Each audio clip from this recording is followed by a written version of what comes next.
A 26-year-old mother accused of trying to kill her baby earlier this month created anguish in her Suffolk community. Her lawyer claimed she was mentally ill and a victim of human trafficking.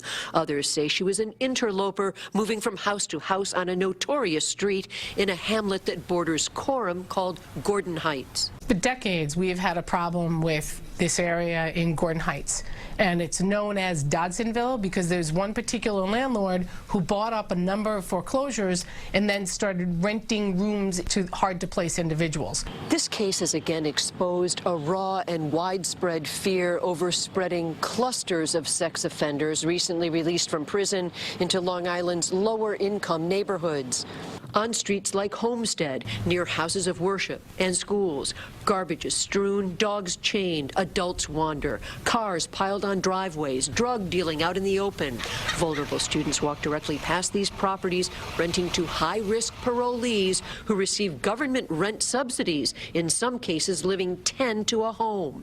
This street has 7 such boarding houses. We watched Alex Rios get off his bus and go directly inside to his family. Dangerous because there's like a lot of grown-ups there and homeless people, a lot of drug dealing.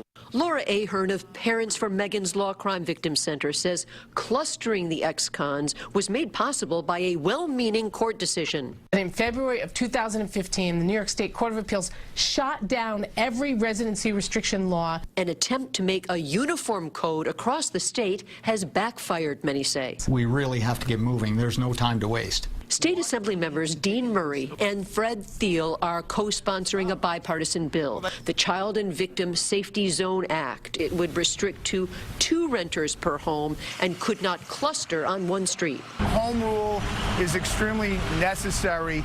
The law would return housing decisions to each county and town and must be voted on before Albany's summer break. We just want to get the community back in order, man, get it back how it's supposed to be. Until then, residents say absentee landlords will continue to rent to groups of sex offenders, undermining communities trying to better themselves. From Gordon Heights, Long Island, Jennifer McLogan, CBS 2 News.